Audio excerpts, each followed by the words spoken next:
My name is Ben Farrell. I am your town moderator, and I call this special town meeting to order. First things first, I just want to go over some ground rules for tonight. This will be a quick town meeting. We only have 9 articles, but there are rules of the game. If you do need to leave to go to the bathroom, you have to check in with the clerk and give them your clicker back. They'll write down the number, and then when you come back, you get your clicker back. All right, we don't want the clickers all over the place, so the clickers stay here in the room. And it's okay to leave, that's fine. Just if a vote happens, you just won't be able to participate. That's all. All right, if you wish to speak on an article, there are microphones in the back there and up front here. If you wish to be recognized during debate, just come right up to the microphone and I will acknowledge you. You cannot speak until I recognize you to speak.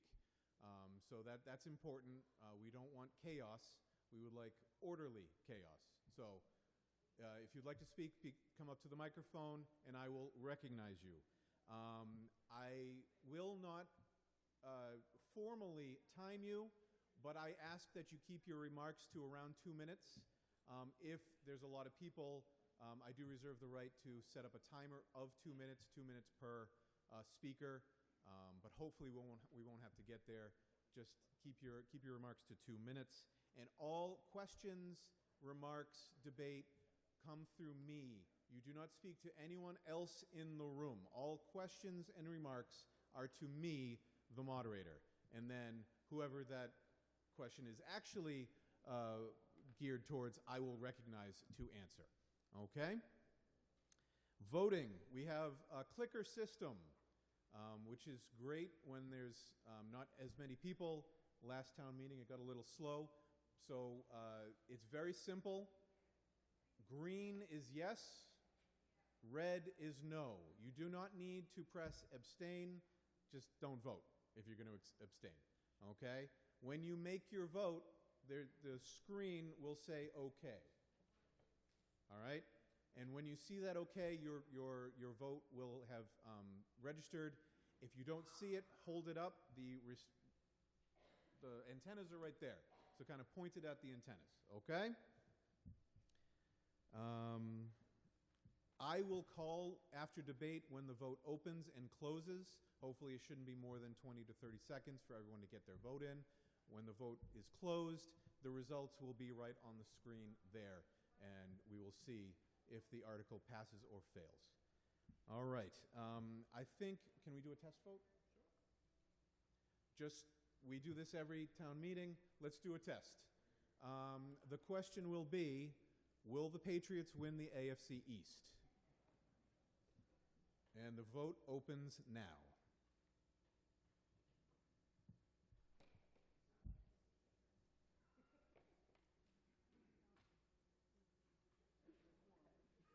So the total will come up. We will have a number, but this obviously doesn't count abstentions. So when we get to about that number, all right, we'll close the vote. Close call. Some Bills fans out there? Okay. So that's essentially how it works. Okay, and so we will get started with the reading. Do we need to do the reading of the warrant?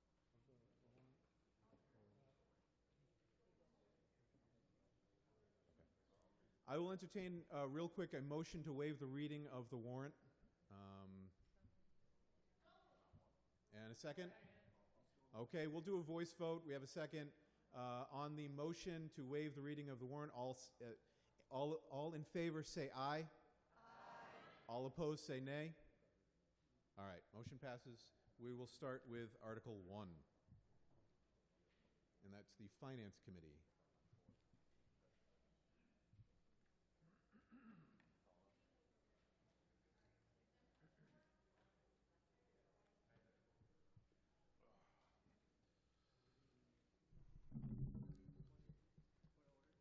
What's up?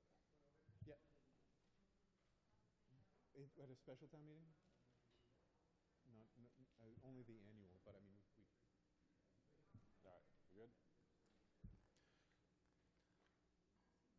FinCom unanimously voted to recommend the town transfer the sums of money as outlined below at our regularly scheduled meeting.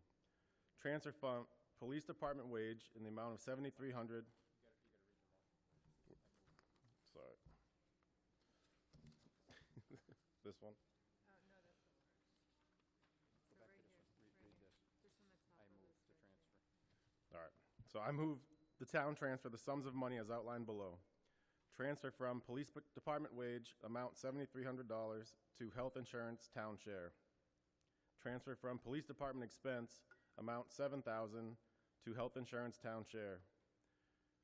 Transfer from pool expense, $8,650 to health insurance town share. Transfer from DPW hired services, amount $5,000 to health insurance town share. Transfer from highway wage, amount $18,150 to health insurance town share. Transfer from fire department wage, amount $5,000 to health insurance town share. Transfer from fire department expense, amount $5,000 to health insurance town share. Transfer from Lakes Committee expense, amount $9,000 to health insurance town share. Transfer from library expense, amount $1,500 to health insurance town share. Transfer from senior center wage, amount $1,000 to health insurance town share. Transfer from general insurance, amount $110,000 to health insurance town share. Is there a second? All right, motion is moved and seconded. Do we have a presentation or reason for debate? Mr. Williams. Thank you, Mr. Moderator. Steve Williams, Town Manager. Articles 1, 2, and 3 all address an unforeseen budget deficit in our employee health insurance. We were notified in July that our health and pharmaceutical plans were exceeding, those monthly costs were exceeding monthly projections, and that a mid-year increase was going to be necessary. The Hampshire County Group Insurance Trust voted to implement a 20% increase effective October 1st, so it's already been in place for a month. That means for 9 months of this current fiscal year, we were going to be underfunded. The good news, through a series of financial transfers up for your consideration tonight, we can close this deficit without needing additional taxation. Over the next 8 months, we will be working with a broker to make sure that our rates are still comparable, and if the trust for some reason becomes insolvent or we find that the rates are exceeding the market, we will be ready to make a change. So I can assure you that we are not just spending your money foolishly, but for the next 8 months or 9 months of this fiscal year, we need the additional revenues to keep our employees covered. Thank you. Anyone wish to be heard? Yes, sir.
Thank you, sir.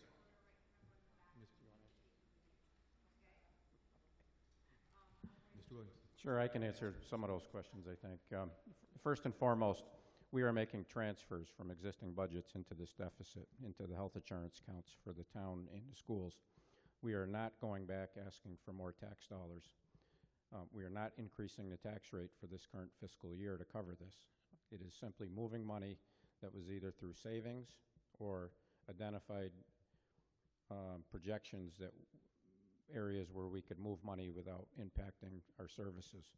We're taking over $300,000 out of our rainy day fund, which is our stabilization fund, and we plan on paying that back over the next 3 years. We had $110,000 coming out of our property and casualty insurance, which was savings from going out on the market for property insurance. We have money in our assessor's overlay account that we're using. So again, these are not significant impacts to services or budgets. It was very well thought out by our finance committee, our select board, our town accountant. They put together a very solid plan that is not going to be noticeable across the town. There are 73 communities that currently work with the Hampshire County Group Insurance Trust. There's over 4,000 employees that are included in that, 328 of them here in Belchertown. 313 retirees here in Belchertown are all part of the trust. It's over 12,000 individuals who are covered through the trust. It was a very good plan. It was very affordable. In fact, in most cases, it used to be below market rate.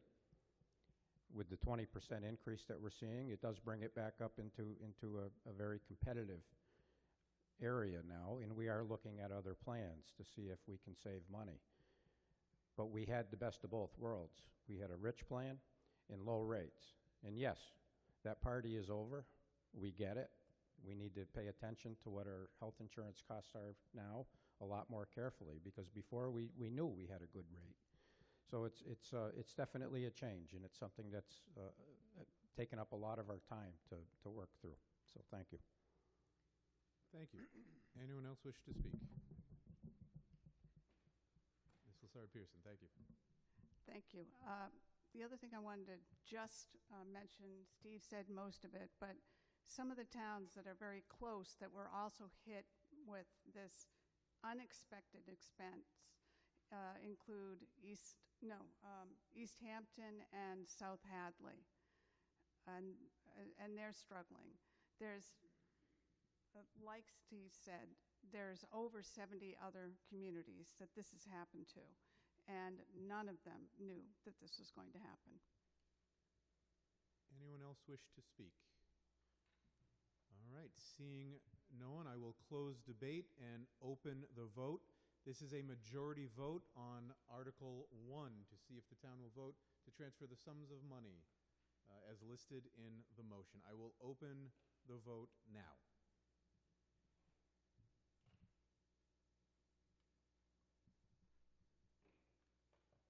Oh, we got some people coming in. Excellent. All right. I see it stabilized. I'm going to close the vote. 3, 2, 1, now. Okay. Motion passes. Article 2, Chair recognizes Finance Committee.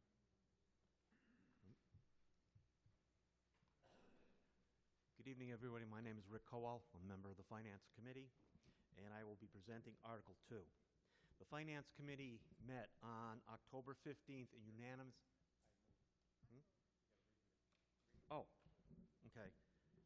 I move that the town transfer from the stabilization fund the sum of $63,024 to the health insurance town share account and the sum of $262,003 to the town school department for health insurance school share costs.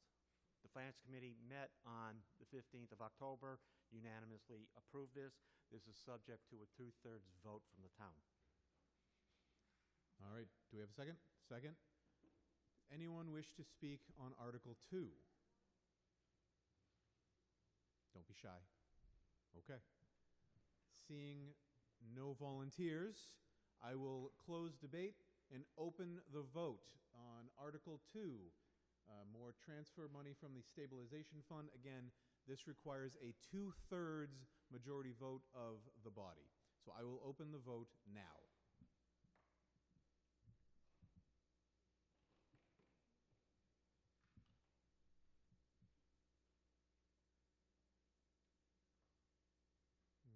Okay, 10 seconds. Looks like it's slowing down. We're closing in 3, 2, 1. Vote is closed. And the vote passes by a 2/3 majority. Chair recognizes Finance Committee for Article 3.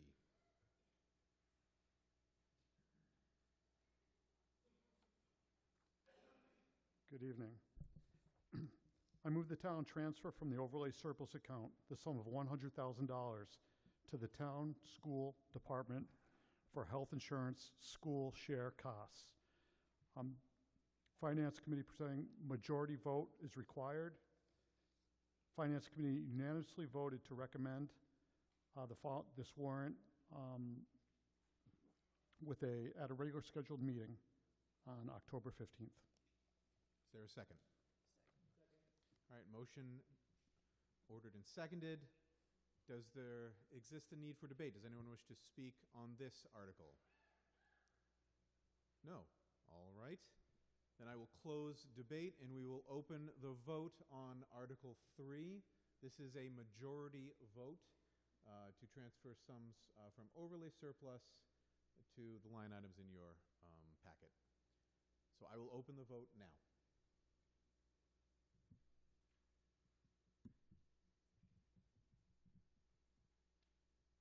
Okay, about 10 seconds. Get your votes in. All right, voting is closing in 3, 2, 1. All right, votes closed. Motion passes. Chair recognizes Ms. Lessard-Pearson.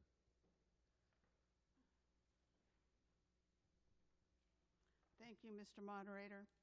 I move the town authorize the Select Board to acquire from the Commonwealth of Massachusetts the parcel of land located off State Street for passive and active recreation purposes as printed in Article 4 of the special town meeting warrant. Second. Motion moved and seconded. Chair recognizes Mr. Williams. Thank you. In the Acts of 2011, Chapter 67, our state legislators authorized the transfer of 2 parcels of property to the town: the Patrick Center, or the McPherson Garden, and the Little Fenway property. The McPherson Garden property was transferred to the town, but for some unknown reason, the Little Fenway property was not. So tonight, we are going to ask for your permission to accept that property, and we're going to work with our legislators to get that formally transferred to the town. Anyone wish to be heard on Article 4, transfer of property? Okay, we're moving right along. We will open the vote on Article 4. We'll open the vote now.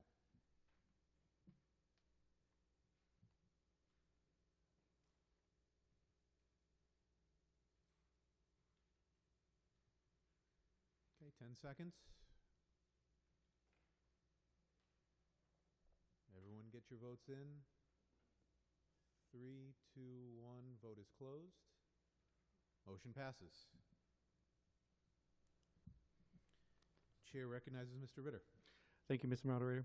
I move the town amend the Chapter 42-1 of the Code of the Town of Belchertown as printed in Article 5 of the special town meeting warrant.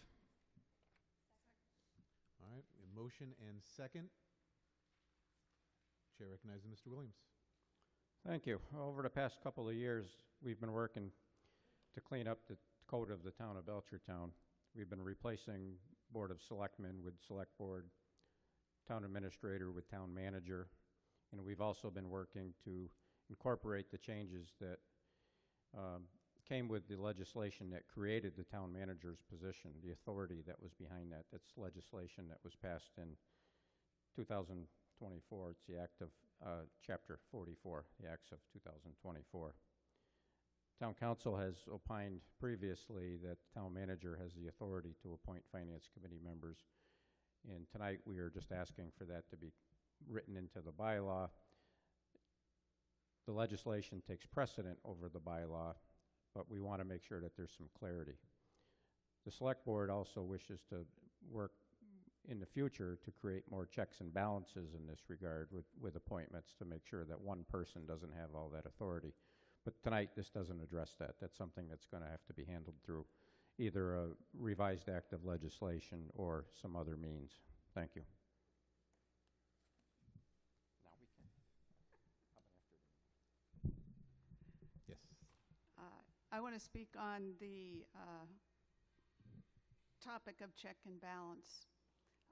As the legislation stands right now, the town manager alone is the person who decides who's going to be on every committee in town.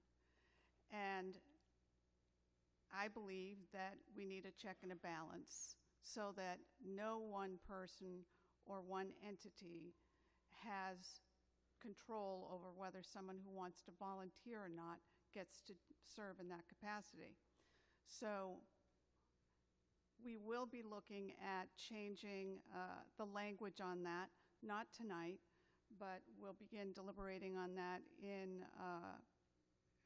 during our select board meetings. Thank you. Yes, sir. Take your time.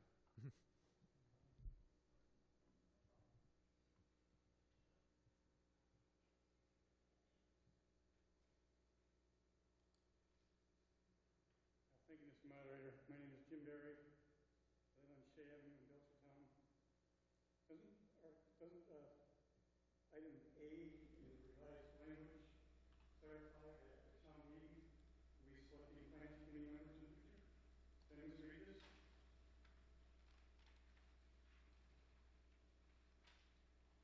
At the close of each annual town meeting, trustee appoints a member or members of the finance committee for terms of 3 years to succeed member or members whose term expires that year.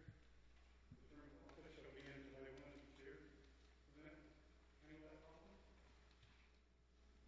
Please tell me you read it. I mean, right now it says moderator is the appointing authority. And this is changing moderator to manager. I understand the correction from town moderator to town manager, Yes. but on my copy of the warrant, page 2, there's a town moderator stricken out, struck out. I don't know what it's doing. And replaced with town manager. And below that, it says no person holding elected office can have it, but S struck out. And then item A, which replaced the above A, says at the close of each annual town meeting, there shall be appointed a member or members of the finance committee for terms of 3 years to succeed the member or members whose term expires. If we say yes to this, my friend Mr. Williams is out of work in terms of appointing the finance committee as of tonight. Just to clarify, you're correct.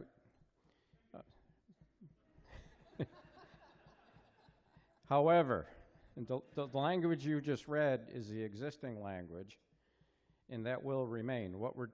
So I apologize. There's 100 of you here tonight, and there's 100 apologies going out. There's 2 portions of this vote tonight. One is to clarify the language in the code. The second portion of this vote is to eliminate the section of the code which is known as A. So it would be Chapter 42, subsection 42-1A, which says, no person holding an elected or appointed town office shall be eligible to serve on said committee. So essentially what that statement creates is finance committee members cannot serve on another committee, We have Finance Committee members that want to serve on our Capital Improvement Planning Committee, a Buildings and Grounds Committee, and they're being prohibited by this. So what we're doing is eliminating line A, and then we're renumbering line B to line A. And the new line A is what Mr. Berry just read, which is the existing language. So that does not change. That stays in effect. No, I'm sorry, sir. Sir, you have to be recognized. Yes, sir. Go ahead. Thank you.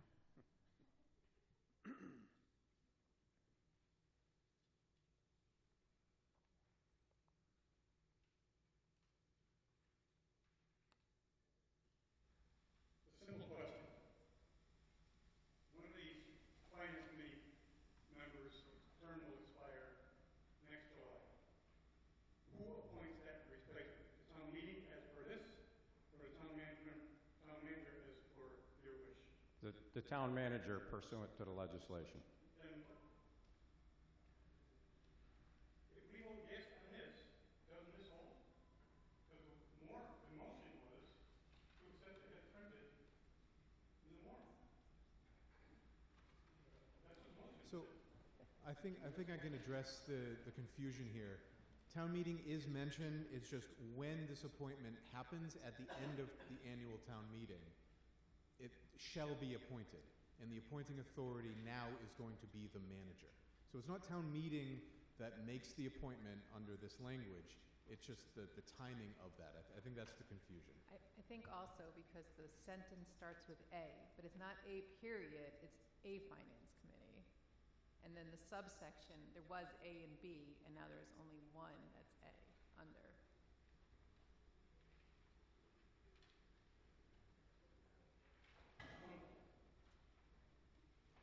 Yes. The other part of this question concerns me, and that is, we're allowing, if I understand correctly, we're allowing members of the Finance Committee to serve in other committees or other paid positions in the town. Is that not a conflict of interest? Mr. Williams. No, this does not allow Finance Committee members to serve in another paid position. There's other laws that would regulate that, including the ethics laws.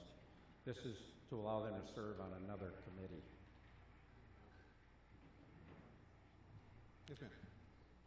Linda Sumas, 50 Center Street. I have a problem with the way that this article is presented. There are actually two items that need to be separated for vote. The statement allowing an individual to serve in more than one capacity creates a significant conflict of interest. Our finance committee should be independent of any other positions in town so that they can make decisions based on the material and information that they are presented, not based on their interest in another committee and the interest of that particular work.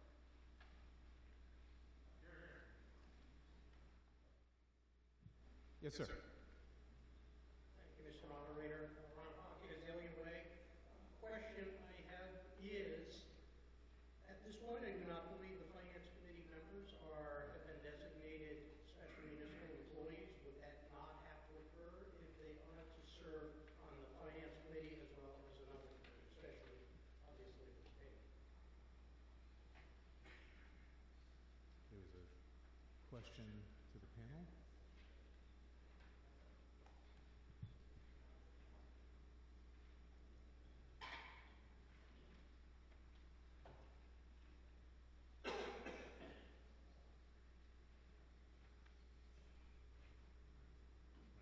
At this point, I will recognize town council.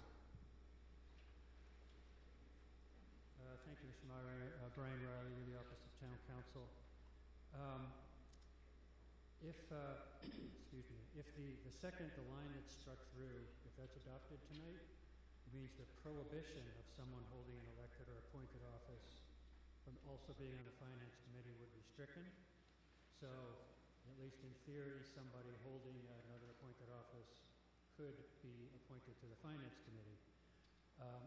As someone mentioned, if someone has a paid position and then gets appointed to the Finance Committee, that at least potentially could trigger the conflict of interest law. That's very fact specific as to whether it applies or not. Right now, basically, if you want to be on the Finance Committee, you can't have another town office, elected or appointed. And what's on the floor would strike out that sentence. Thank you for clarifying. I guess what I'm suggesting to the select board and town manager is if this article is approved by town meeting tonight, then it would probably be cleaner, if you will, at least to discuss making the finance committee members, especially municipal employees, so that it doesn't have to be done after the fact. Thank you, sir. Yes, ma'am. Thank you. I'm Wiggins from 21 Eagle Heights. So I just want to clarify, I'm a member of the school committee, so that means I could be appointed to the finance committee? So you could request to be appointed to the Finance Committee. It would be up to the Finance Committee Chair and the Finance Committee to make a recommendation to the town manager, whoever he or she is at the time, to make that appointment. I would suspect that a town manager would likely say no, because that would be a potential conflict. But what about somebody that is on the Communications Committee? Or, some of these other committees that we struggle to find people to fill? CPC Committee would probably be a conflict. So if I vote yes to this question, then I'm allowing one person to make that decision. Is that true? No, because that is already codified in legislation. The second half of this is whether or not committee members could be on more than one committee. And yes, it probably, all one question. it is, yes, that is So correct. yes would Yes. be Yes. okay. Thank you. And again, I know we're having a wonderful conversation, but please, questions through me, and I will recognize the speakers. So, yes, sir. It's Coolins, 47 Pine Street. So I just want to understand, if someone is currently sitting on a committee, and next week is the end of that term, right? Here it says that that person shall be appointed by the town manager, and if you follow to sort of the BA on page 2, it says at the close of each town meeting. So let's just say there's a scenario where we have somebody on the finance committee or another committee, we want to move them over next week, the end of the town meeting. Is there a time and space in between their terms that they have, that the town manager, as would be expansion of their powers through this rule, that they would have to wait? Or does that just, are we giving that person that right to say, this week your finance committee, then we'll go to town meeting, and next week you'll be part of the communications committee? Does someone have an answer? You can see how there could be sort of some odd mechanisms, since we're all humans, where favoritism could be shown in that process. So there currently is no waiting period between committee appointments. Most committees don't have a prohibition about serving on another committee, so we have a lot of volunteers who serve on more than one committee. I can think of people that serve on 3 and 4 committees. This allows a current finance committee member to sit on another committee. Now, I mean no disrespect to our finance committee, but they are an advisory board. The select board sets the budget based on advice from the town accountant, the town manager, the finance committee, the school committee. It is not the exclusive decision of the finance committee. The prohibition made more sense when the finance committee had more stake in the game, if you will. Right now, they're an advisory group. All they can do is advise the select board. They manage our reserve fund, so potential conflicts are very limited in that regard. Thank you. And I understand you're a repeat customer. Does anyone else wish to speak before we have repeat speakers?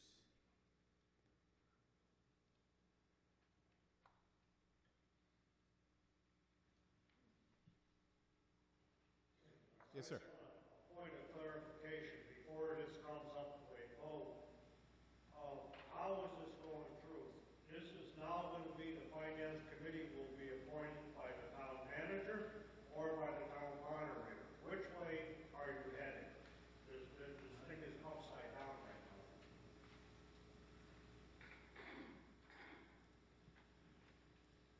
If this passes tonight, the language in the bylaw will reflect the town manager's authority to appoint members to the Finance Committee.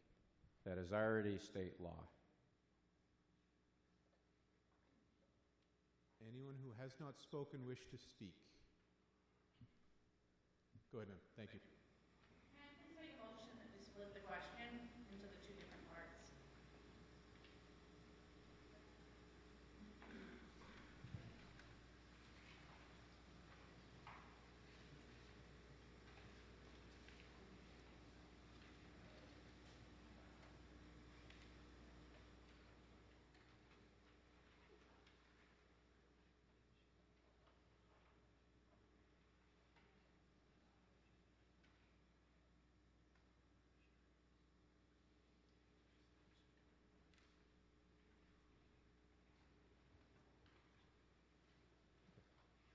So there's a motion to split the vote after consultation with town council. I believe that is in order. So we have a second.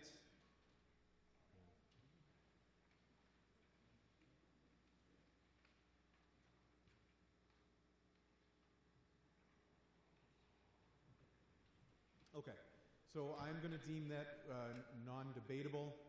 So what the motion on the floor is to split the vote to have the first section changing the appointing authority from the moderator to the town manager be the first vote, and then the second vote being the motion to strike the language from section A.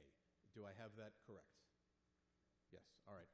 Those in favor of that split, say aye. All opposed, say nay. In the opinion of the chair, the ayes have it. We will continue debate on the first vote, which is the changing the, if anyone wishes to be heard on the motion to change the language from the appointing authority be the moderator to the manager. Does anyone else wish to be heard on that motion? No. All right. So we're going to do two votes. We'll start the vote on Article 5. We'll call it A, changing the language, appointing authority from the moderator to the manager, and I will open the vote now.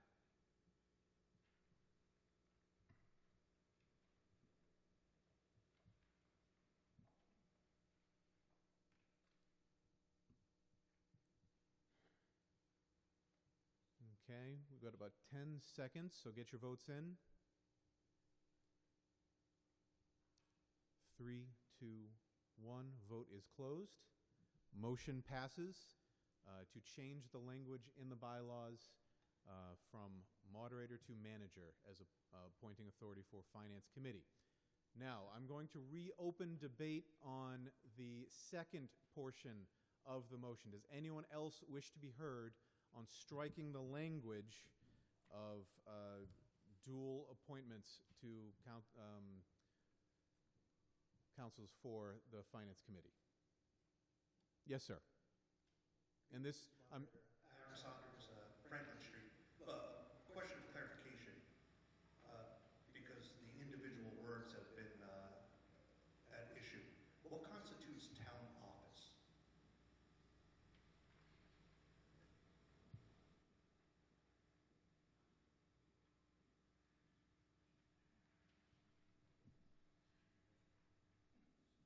I'll recognize town council again.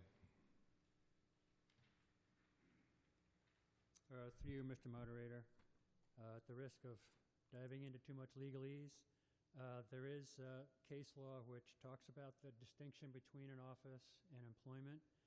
Generally, a town office is something that has its duties and authorities spelled out either in the general laws, like the zoning board, planning board, or perhaps in a town bylaw. Someone who is hired and paid to work in the DPW would not be a town office. That would be an employment position. So generally, that's the rule.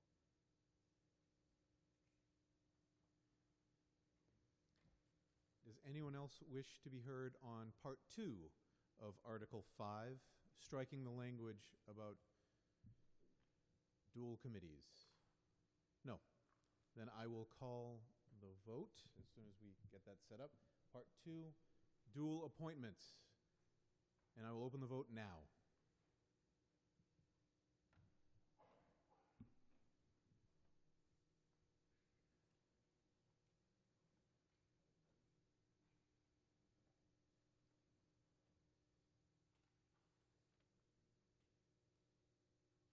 Okay, about 10 seconds.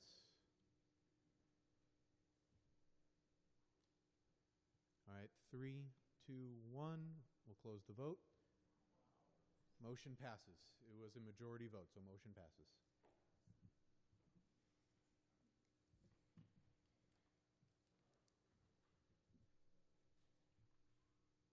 All right. Go ahead. Good evening, Whitney Jorns-Kuhnlin, Select Board.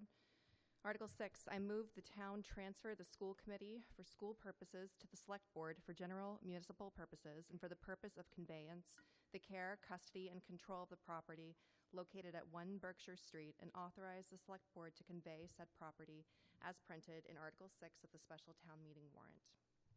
Second. We have a motion and a second. Mr. Williams, do you wish to be heard? Sure. The school committee previously surplused the building that we know as Tadgil, the Tadgil School, effectively transferring that back to the custody of the Select Board.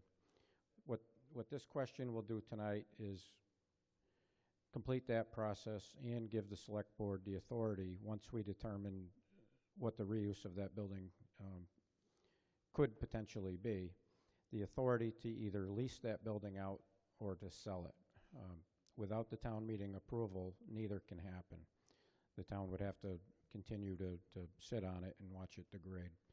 So currently we are working to identify the potential reuse of the building, what it needs, the structural issues, cost for rehabilitation, hazardous material mitigation, and reaching out to developers to see what they would have in mind. So we're working towards that goal.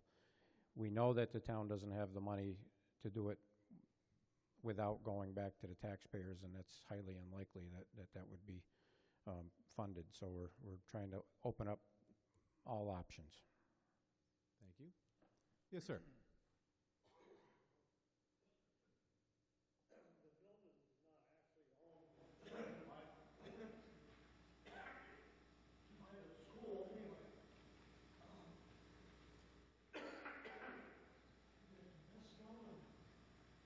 Still occupied or owned by the town of Belchertown. It is not owned by the school department. So the transfer is only by occupancy. It's not by ownership.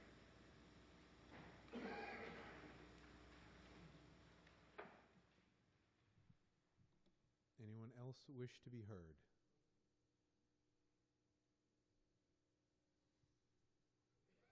No one else? Okay.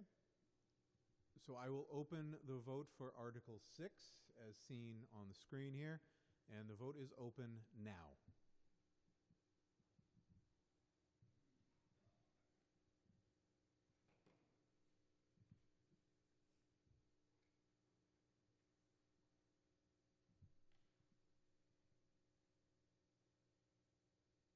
Okay, about 10 seconds.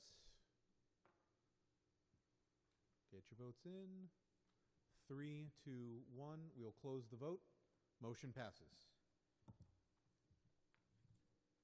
And I apologize. That was a 2/3 vote.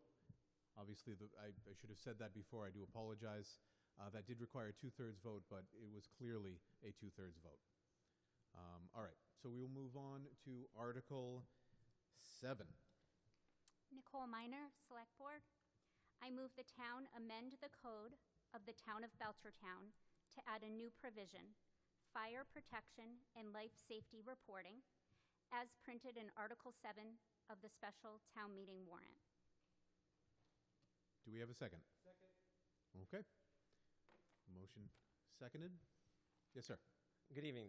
My name is John Ingram, the Fire Chief, and this bylaw is to We've been using a program called Live Safe, and it's a newer process that fire departments are using.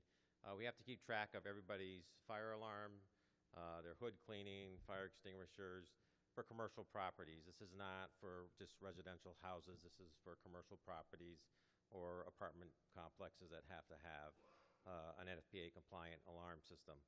It doesn't cost us any money.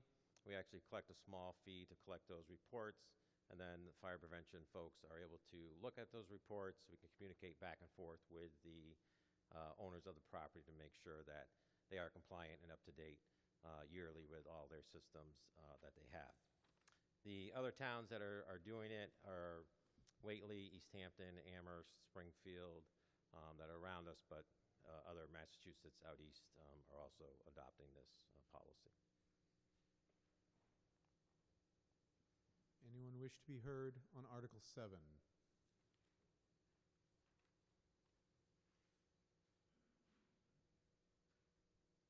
Yes, sir. Mr. Moderator, my counselor, Belchertown Road.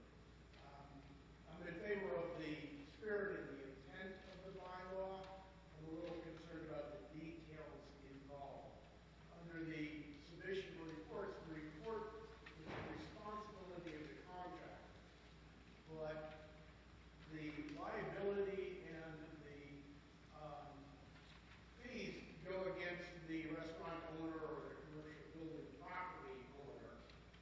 And that could be easily $300 per day, every day, while the contractor is, I don't know, out sick or negligent in their reporting. So what I'm concerned about is the burden that this could unfairly place on the property owner, the commercial property owner, because of the failure of the contractor to submit reports in a timely manner. There's all kinds of reasons why that might happen. So that's my concern, and I'd love to address. Thank you, sir. Anyone? Yes, Chief. So the fees that are collected go through the inspection company that is charged the fee through the third-party company. So however they are choosing to collect that fee from the property owner, again, is up to them. But we deal directly with the inspection company for that.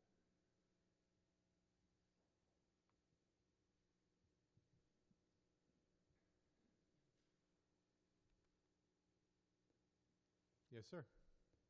Thank you. Tom Stockton, 19 North Washington Street. I'm president of the Belchertown Historical Association. I don't understand, what would this mean for our museum? We don't have a commercial kitchen or anything, but what would we have to do and when would we have to do it by? Thank you. So the regulations are places of assembly, and if they meet the criteria for when we go and inspect our restaurants, commercial property, those are required once a year inspections. We would work with, obviously, the museum on seeing where the fire extinguishers are at for that. For us, the town buildings, all the town buildings are in this program as well. With this company that we use, they waive the fees for any town property that we have. So they aren't doing that for other communities, but for us, they did do that. So any town property that we have, those aren't. It would be a town property, but how long will we have to have you come, or your company come? I don't understand what I have to do. So those, if you have fire extinguishers in the museum, those have to be inspected yearly, and then we would just get the report from whoever you use to inspect those. But we would work with our prevention folks on that and work with you to do that. We're working with, this is a building, it's newer, again, it's a new process, so we've been working on it for about a year now. We're still collecting information and reports from the companies. So we would definitely work with you, and we're not going to be out there, knocking on your door looking for it tomorrow. So. All right, thank you. Anyone else wish to be heard? Yes, ma'am. Your definition for gathering place, is it this a certain number that needs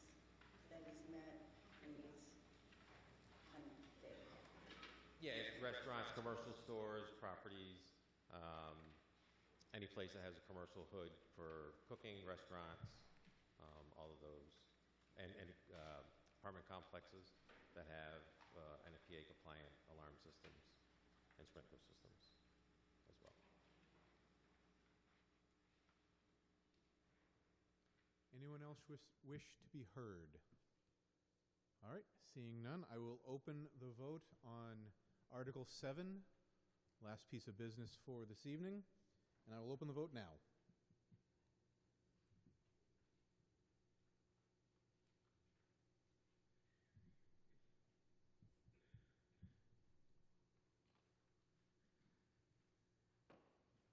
All right, we're getting up there, about 10 seconds. Get your votes in. All right, 3, 2, 1, vote is closed. Motion passes. All right. Without objection, I will dissolve the meeting. Second. All right, all in favor of dissolving the meeting? All opposed? All right. Meeting is dissolved. Thank you all for coming tonight.